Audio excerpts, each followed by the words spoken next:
Oh, hello there. Welcome to Introduction to Anthropology, the home edition. I hope you're all doing well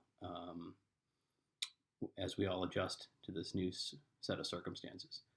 I don't know that you really want to sit and watch a video of me making small talk with you like the way I would at the beginning of normal classes, but I want to draw your attention to something that you learned already in Introduction to Anthropology that will possibly make your life a lot easier. It has to do with toilet paper. I don't know how you all are doing. I presume we have stockpiles if you're still on campus, but if you're home, you or probably your parents are having a hell of a time keeping toilet paper in the house. Here, where I live, I haven't seen a pack of toilet paper in a store for 10 days. And I found myself starting to go from store to store. Like, all right, Kroger doesn't have it, so let me go to Meijer, let me go to CVS, let me go to Walmart. And then I realized this is dumb. People are going crazy. And there's a better way. You all know that there's a better way, right? We watched that video with Wilbur Sargunraj explaining how to use the Indian toilet. Well, so I said to myself, you know what? I've always found the mug, the dipper and the mug business to be a little bit awkward on a Western-style toilet. And so I'm going to go off and get myself one of these. No, I wasn't going to get one of these, but I haven't gone out and...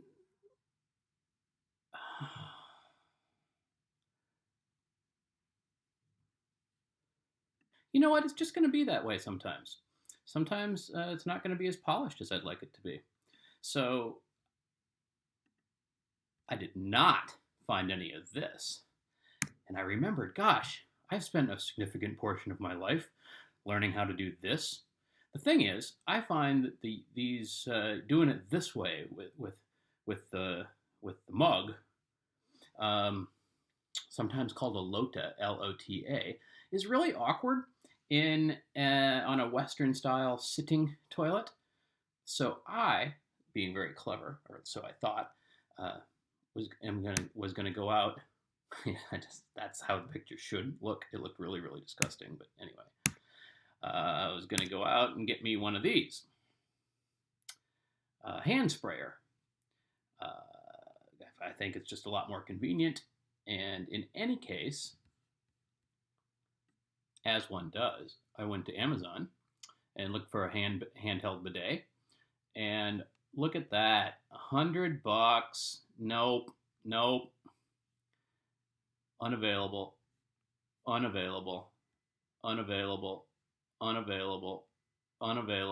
There's a run on these things because people are freaked out. Because most folks in the United States don't realize that there's another way. Some people do. Out of toilet paper, there's always the lota, says an article from the Chicago Sun-Times from just last week. This is a more Pakistani style, and you use the spout to pour the water down your backside and wash yourself.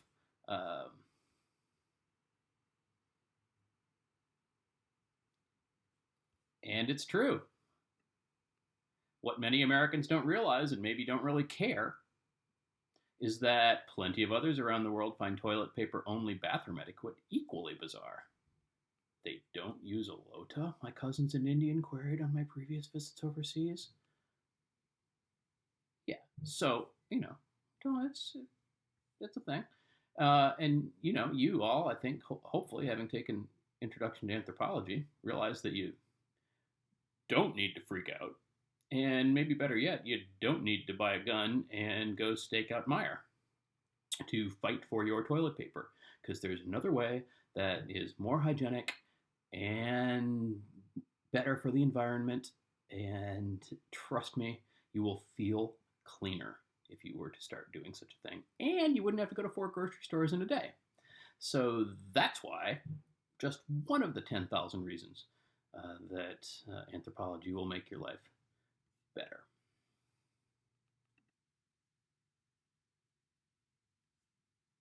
All right. I just recorded a bit that did not actually record. So having... Son of a bitch. I can cut this, right? Cut. So, Having had that little interlude on cultural relativism and how it can help you survive the pandemic without having to shoot anybody at Meijer for toilet paper, I'm going to come back to my face so that you can easily find the beginning of this video should you be fast forwarding and scrolling later on. And I'll tell you what we're going to do today in this recorded mini lecture. First, I'm going to talk about some business. We're going to switch over to the course web and I'm going to talk through the things. I'm going to briefly go through the through where you can find everything. Then I'll have a mini lecture with slides on the theme of the week, which is symbolic practices.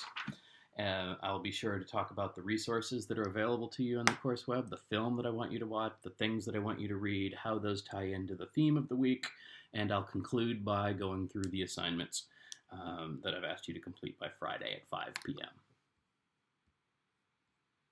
And here we are at what should be the very familiar front page of our course web.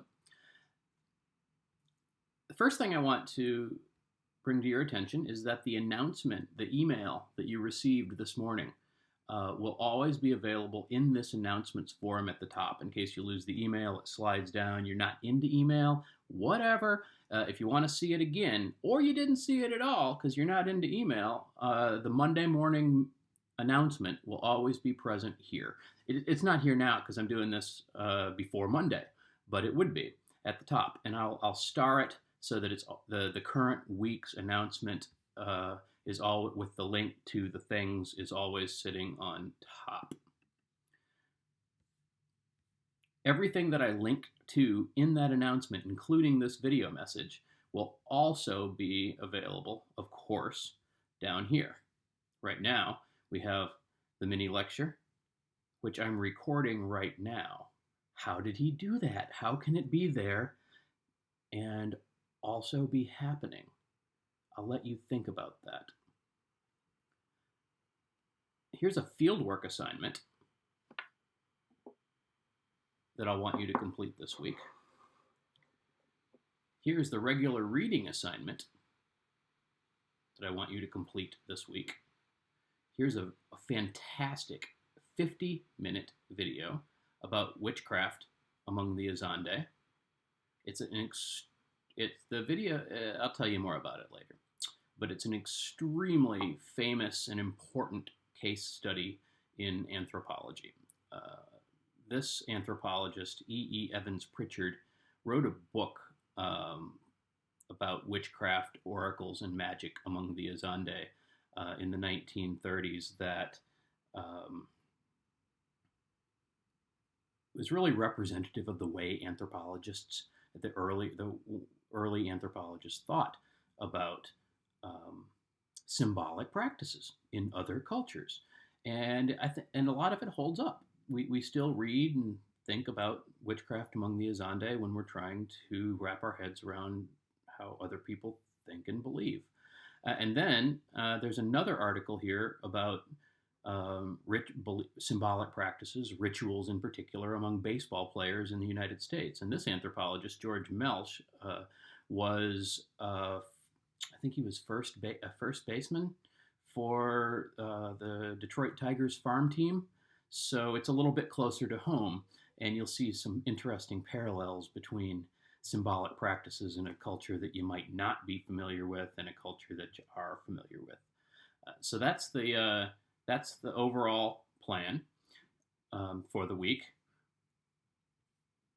One of the activities that I ask you to do is to participate in discussion forums. I've changed the policy a little bit. If you click on the discussion forum, you'll see that policy. In brief, the participation in class was going to be 50 points, and I was going to base that upon its official sheets that I collected. Since I'm not going to be collecting those, I'm going to give everybody 25 points for the first half of the class, and then to get participation points for the second half of the class, to get those 25 points, you got to answer some questions down here. I'll put out these questions. You will answer a question, and after you answer the question, then you'll be able to see what other people said. If you write a fantastic and well thought out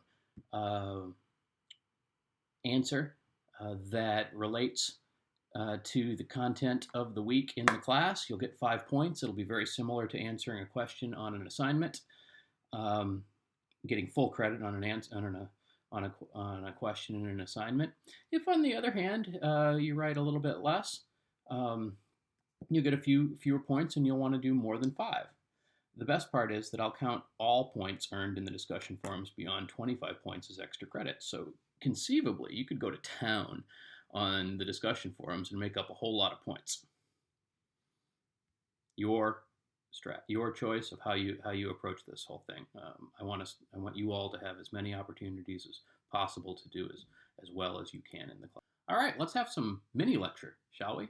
The theme of the week is symbolic practices. These are those things that people do in a culture that to an outsider might seem frivolous, but in fact they're very meaningful. They might seem frivolous because they take on their significance in relation to ideas that are shared among members of a culture. So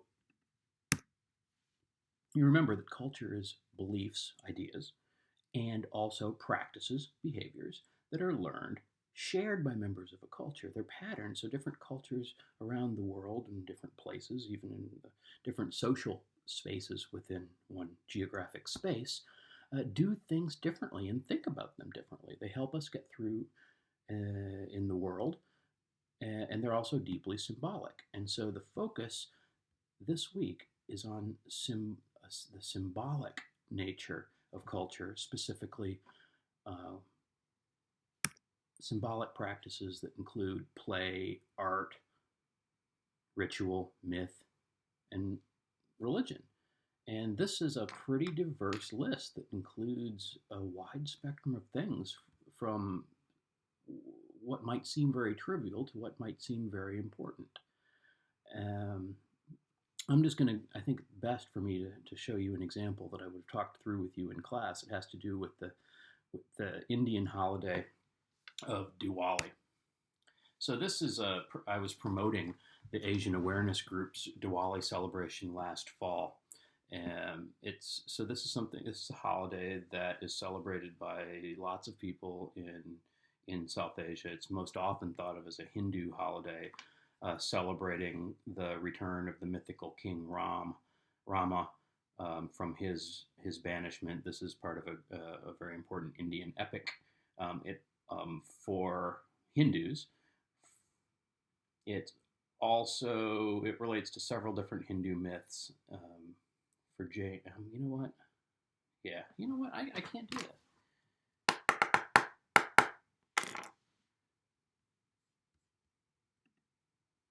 Take 2.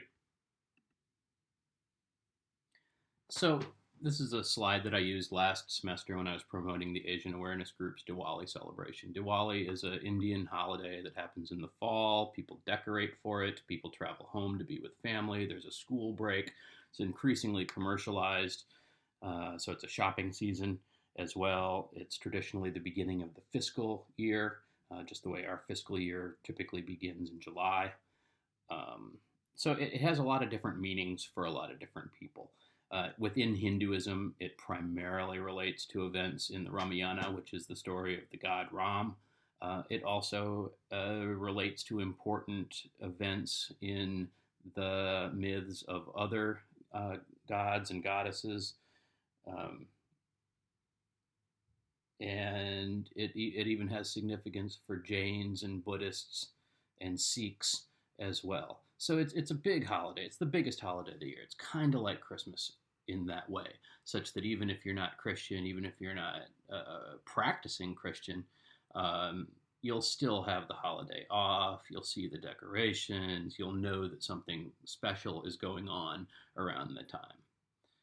You'll take part in the sales. My Facebook feed blows up with cute cards like this. Those little lights, that's sort of a major theme of the holiday, kind of in the way that a Christmas tree is sort of a symbolic object of Christmas in the United States. And each of those little lamps are filled with oil and have a wick, and they're lit, and they're used as decorations. They are used to line the sidewalk as people walk into their home, and that way it is meant to light the way for the goddess Lakshmi, who is a goddess of prosperity and wealth. Remember, it's the beginning of the fiscal year as well. Um, those little objects are so important to the holiday that they're called diya or deepa, and in some parts of South Asia, the holiday is called Deepawali, meaning the holiday of the little lanterns. Um, anyway, I digress. Take a look at this next one. Oh, want to give that a second to sink in. Did you have a reaction to that? Did you have a negative reaction to that? When I do this in class, there's a lot of dropped jaws. There's a lot of people sliding back in their seats. There's a lot of big eyes. And that's because this symbol, to most Americans who don't have heritage in South Asia, the meaning of this relates to Nazis and World War II and genocide. It's a symbol of evil. The Nazis repurposed this geometric shape, and henceforth, for those of us who had grandparents or who served in World War II or grew up with World War II as part of our culture and the Holocaust, this is a symbol of Nazis. But in South Asia, it's not. In South Asia, this geometric shape has a meaning of prosperity and good fortune, and is used all over the place. It's just part of the visual landscape of South Asia. So this is not Diwali. This is a holiday called Durga Puja, wherein people pay honor to and worship the goddess Durga. That's what's happening here. The statue of Durga is being worshipped by a devotee. I don't know this. This is just a picture I pulled off the internet. But look, it's just decorated with swastikas. This is outside of somebody's home. I did take this picture in Delhi, and this red stuff is like finger paint that would have been used as part of a prayer to bless the home after the new year, or at the new year, rather. I took this in January, so it was still up. Decorations are still up. People leave the Christmas tree lights up. I told you I was kind of a creeper, taking pictures of bathrooms, because I use them in lecture like I just did. And this is the door to a friend's bedroom in a rented apartment some years ago. And so I don't know if these are his stickers or they're probably there from a previous tenant. But if you take a look, this is the goddess Lakshmi, again, goddess of good fortune and prosperity. Good person to have looking out for you in your bedroom. Swastikas, swastika, swastika, swastika. And actually, everything about this representation of the goddess is symbolic. Anyone who is raised in the Hindu tradition would immediately recognize this is the goddess Lakshmi because she has 4 arms, she's sitting in a lotus, she's holding lotuses, she has a crown, etc. All these things have significance in relation to the ideas about this goddess. The same is true for the god Ganesh. This is one of the other stickers there, again surrounded by symbols of prosperity and good fortune, and everyone who's raised in the Hindu tradition knows that this is the god Ganesh because, well, he's got an elephant head, he's got 4 arms, he's holding particular objects, including an axe and a pen, he's sitting in front of a book, right? All these elements are symbols that have significance in relation to ideas about the god Ganesh, and they create meaning for the people who share them by virtue of having been raised in that tradition. Swastikas are incorporated into architectural elements. This is a gate at the place. It's now sort of a park, a memorial park where Gandhi's body was sacrificed after he was assassinated in 1948. This is my friend David, is a research colleague of mine who came to India. He'd never been to India before, and I put him on swastika patrol. And I said, every time you see a swastika, either take a picture of it or tap me on the shoulder. And after about a day, we just stopped because it was becoming absurd. We couldn't get anything done. This is in an artist shop. We were going to get some paintbrushes for some reason. Look, he was like, hey, look down. Boom, there's another swastika from, that's the remains of a of a prayer that was held. Um, Again, probably related to the New Year. I don't know. It's just an art shop we walked into, and then even on this truck, boom, everywhere. So that geometric form, that shape, has completely different significance for folks who are raised in South Asian culture, and it has a different meaning for them. They know, obviously, about World War II and learned about it in school in the same way that you're learning about this now. And no matter what I tell you and what I show you, you'll still have a visceral reaction when you see a swastika in the wild, because it was most often represents something very negative. We're also surrounded by symbols that have different meanings. So I'll let you think about Halloween and what it means to you and what it's meant to you at different times in your life. And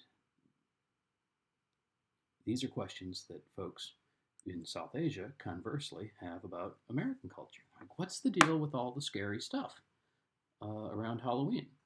Are you worshiping the devil? Are you worshiping the dead? Are you honoring your ancestors? What's the deal with the pumpkins and the fire? And I have to say, it means something different to different people. For kids, it's all about the candy and the costumes and dressing up like Elsa or Darth Vader or whatever, Darth Maul. For older people, it's about the parties and a night when you can do all the things you're not supposed to do with the mask on. It has its origins, in pagan religion in Europe, but I don't think many of us really think about that when we're going to a Halloween party or doing trick or treat with the kids. And so these things, these practices, are symbolic. They take on meaning in relation to ideas, and those ideas vary from person to person, and even within one person's life, they change.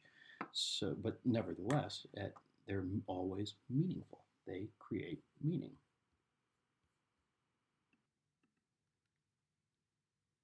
So now I'm going to come back and talk about these symbolic practices very briefly.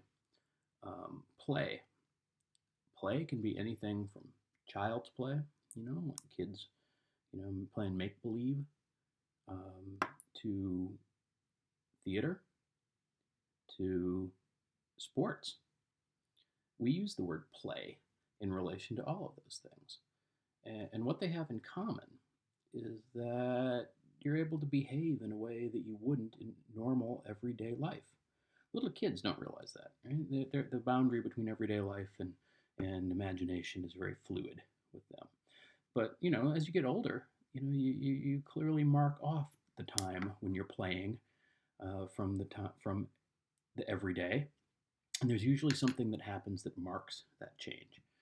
In more formal types of play, like sports or theater, it's very clear when everyday life ends and the play begins or the game begins. So, for example, you can't go down the hall and tackle somebody in everyday life. You can if you're playing football. When you're playing football, you're in a special place and it's a special time. And even then, you can't just do it. You can only do it in a certain controlled situation. So all of these things that fall into the category of play are symbolic. They take on significance for the people who do them in relationship to ideas about sport, about the arts, about games. Art is equally expansive. Right? It includes everything from the kids' macaroni art, arts and crafts, doing that in art class. Includes all that stuff, and it also includes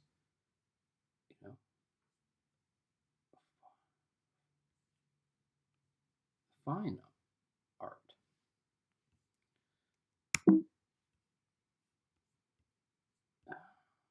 Less than smooth.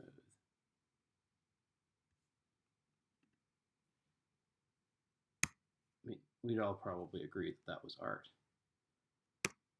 Would you agree that was art? That's a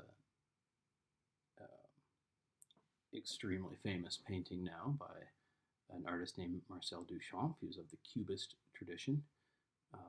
Kind of, he was a contemporary to Picasso. This was painted in 1913. It was not widely appreciated at the time, and when paintings like this, like Picasso, were first shown publicly, 120 years ago, they were very controversial. This is not art. It does not look like this.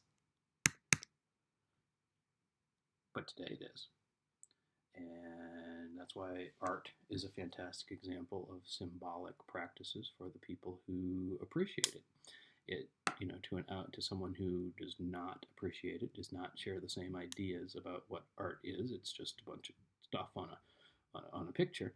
But to those who do share ideas about art, this is an incredibly important painting.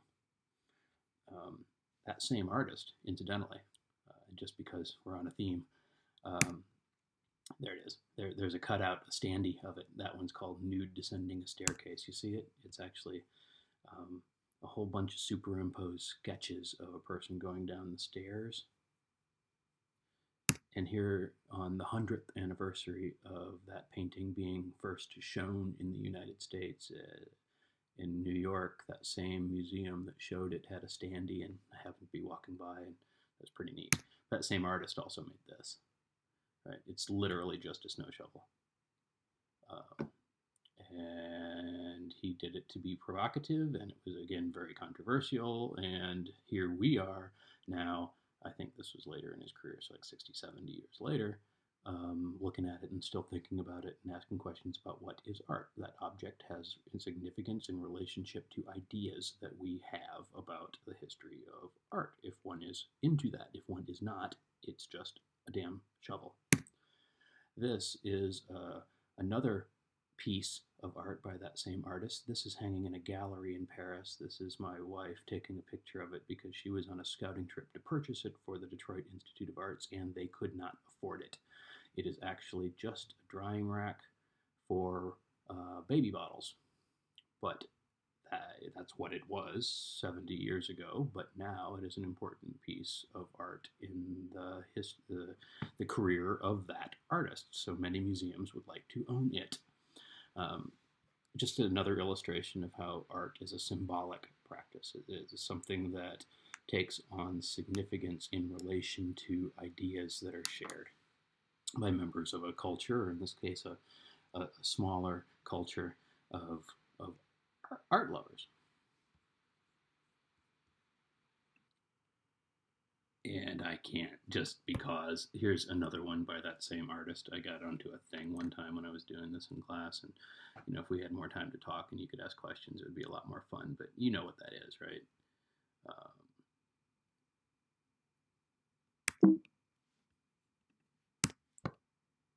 It's a fantastic piece of art from 1917, over 100 years ago. This urinal was shown as a piece of art, and now these kids are thinking about those ideas and what significance it has. This is at a contemporary art museum in London, the Tate Modern.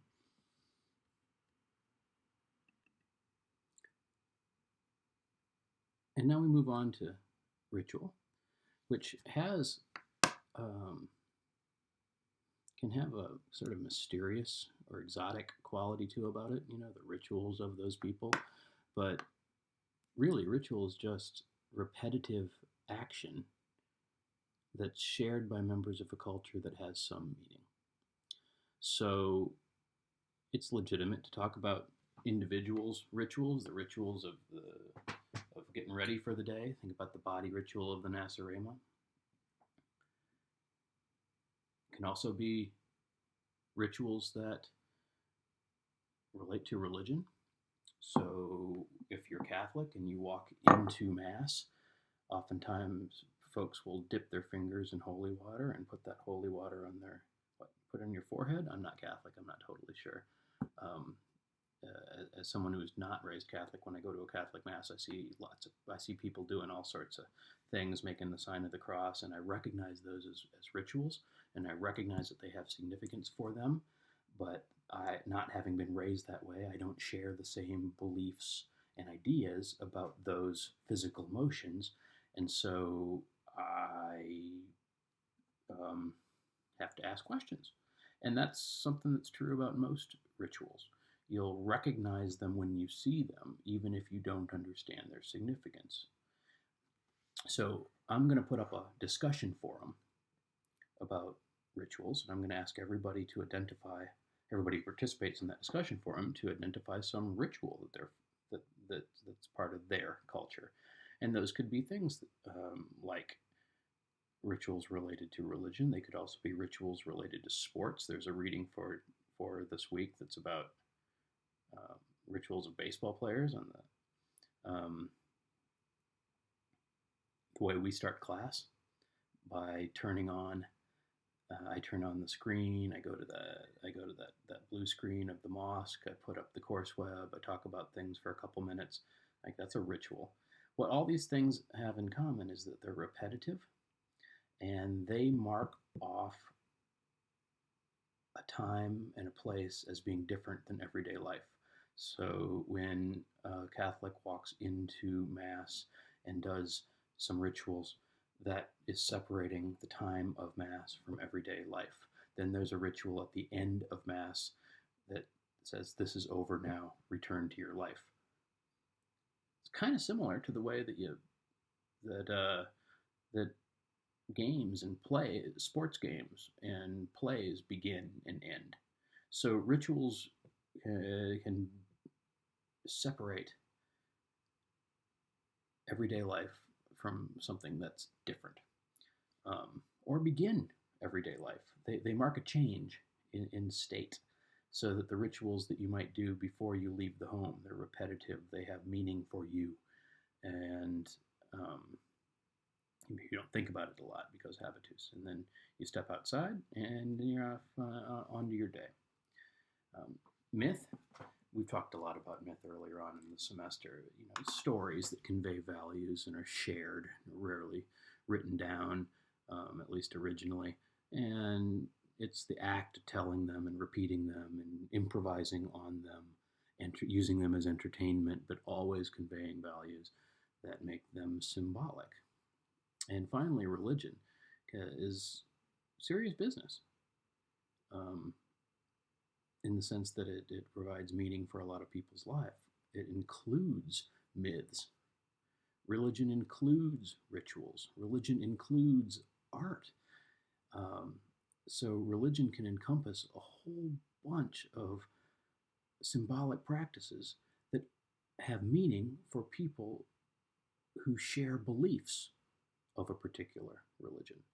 So this is a way that anthropologists think about religion that allow us to understand the meaning that religion may have for those who practice it, but that we don't have to evaluate whether it's real or not.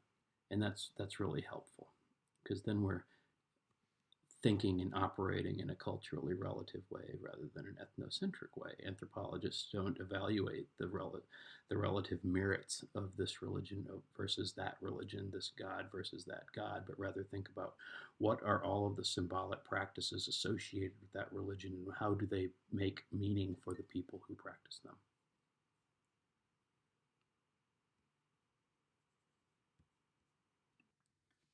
Anthropologists also recognize that symbolic practices often have a function.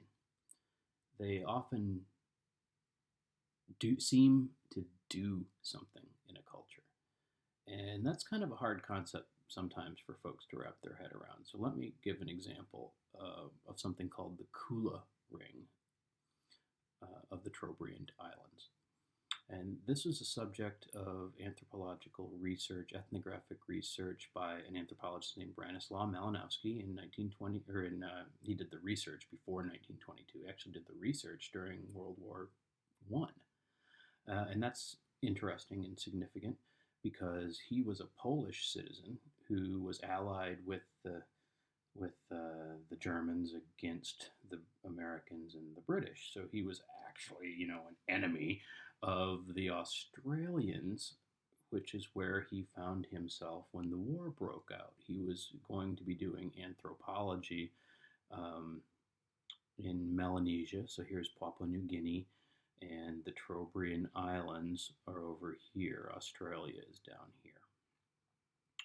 And so they basically gave him an option. They said, you can either be a prisoner of war, or you can go off and do your anthropology, and you can't leave. And so he ended up living among the people in the Trobriand Islands for several years, observing them, and really established the modern methods of participant observation. He didn't have much of a choice but to participate in their culture as best he could for several years, and then write about it and explain to outsiders. And one of the things that was an important part of their culture is on each of these islands, there were important heads of powerful families who considered themselves and were considered by others to be chiefs, and they would sponsor expeditions on canoes from island to island over hundreds of miles of open ocean with the sole goal of exchanging ornaments with other chiefs on other islands, so that shell necklaces, or necklaces made out of shell beads, circulated in a clockwise direction, and armbands made out of shells circulated in a counterclockwise direction. Remember, this is hundreds of miles of open ocean from island to island. Why in the world would man risk life and limb to travel across huge expanses of dangerous ocean to give away what appear to be worthless trinkets? And Bronislaw Malinowski, in addition to developing the methods of participant observation, long-term participant observation, ethnographic fieldwork, also developed a way of thinking about symbolic practices. Right? So these are important things people do, and they think and they ascribe significance to the things they do in relation to a set of ideas. And why? What do those practices do? Well, for aspiring chiefs, they establish relationships with one another, and it's something like diplomacy. Every chief is in some relationship of debt and obligation to other chiefs. Everyone's trying to one-up one another with the gifts that they give them. And so in that way, a chief may be able to call on other chiefs for assistance in times of need. The thing is, this whole system has different meaning and a different function for different people who are situated differently in society. For young men who are not chiefs, participating in this system is a way for them to show their allegiance to a chief in order to move up through the ranks, perhaps. It might just be something to do. It might be a way to demonstrate one's bravery in order to become, an attractive young man to be married. In any case, people do things that have meaning to them, and different people in society might ascribe different meanings to the same thing. I mentioned this earlier in relation to Halloween. Right? For young kids, it's about the candy and the Darth Vader mask and so forth, or Elsa mask. And for as kids get older, it becomes more about smashing pumpkins and toilet papering people's houses if we're not in a pandemic and you can get toilet paper. For even older people, it's more about dressing up like sexy vampires and doing stuff you're not supposed to do with masks on. So the same set of practices can have different meanings for different people.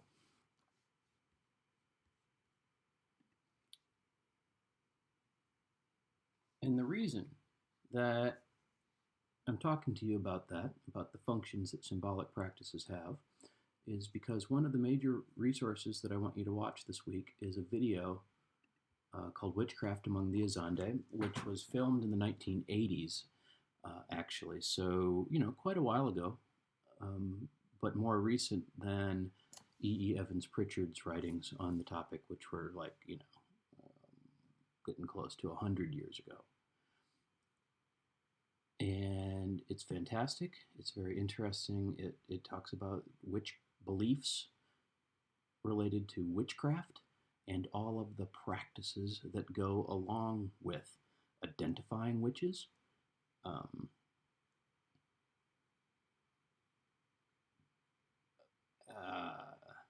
Rituals that happen when someone has been identified as a witch. Yes, that's correct. You are going to, when you watch that, you're going to see a witch trial, and you're going to see what happens to witches.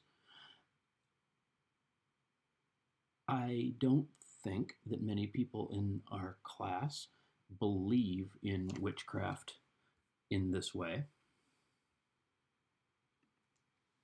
But you don't have to. When you understand even things as important as religion as being symbolic practices, things that people do that take on significance in relation to ideas that are shared among members of a culture, an outsider, like an anthropologist, like E. Evans Pritchard back in the day, like Branislaw Malinowski in the Trobriand Islands, can observe carefully the things that people do and then think about what meanings they might have for the people who do them, and also what function such practices might have for the people who do them. And that's the way that Evans Pritchard was thinking about witchcraft among the Azande, and he writes about that. The film follows that and explains some of these things. And so I would like you to watch that and read that. And then there's the other reading for the class is by George Melsch called Baseball Magic, and it's about some of the rituals of baseball players and what functions they might have. And he, being an anthropologist who is also a baseball player, he makes very clear connections between the functions of the rituals that baseball players have, and draws parallels to Malinowski's research in the Trobriand Islands. So that's pretty neat. So basically for this week, what I want you to do is go to watch the video, read the things, go to the discussion forum over here, answer some questions. When you do this, you will then see what other people wrote about how they answered these questions, and it will allow you to answer the questions in the assignment better. The main assignment is down here, symbolic practices. I'm going to pop that open another tab. And hey, if you listen to this lecture, you can write this question. If you read the George Melsch article about baseball magic, you can answer that question. If you want to read more about Branislaw Malinowski, click there. If you want to read more about the Azande people, click there. What is witchcraft? That was one of the discussion questions. If you will choose to participate in that question to earn some participation points, you'll be able to see what other people have to say, and then maybe you'll be able to join into a conversation, make more posts, make more points, write a better answer, get more points. This whole thing's about getting more points for you. And then, in E. Evans Pritchard's article on witchcraft among the Azande, well, that's what the next two questions are.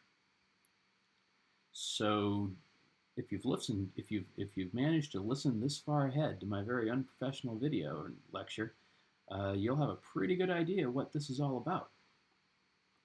Complete the assignment the way that you normally would. I'll grade it according to the familiar rubric, just like I always do. And you'll be in great shape. The last thing that I'm not going to talk about too much is the fieldwork assignment. When you click on there will be a link to another much shorter video message where I'll talk to you a little bit about this. Language was meant to have been the topic of last week, but given our transition, it's abbreviated. We'll manage. We'll get through. So that's my first attempt at a substantive weekly video mini lecture where I talk you through the themes of the week and go over the assignment and show you where all the things are. I'm sure my style as I do this will change through time. Hopefully they'll become shorter. I think this one might have gotten a little bit long. If you have any questions, if you'd like to talk to me, if you're bored at home and just need something else to do, I'll be hanging out at our Google Meet, having virtual office hours at our regularly scheduled class time at 10:30 on Tuesdays and Thursdays. And I hope to see you there.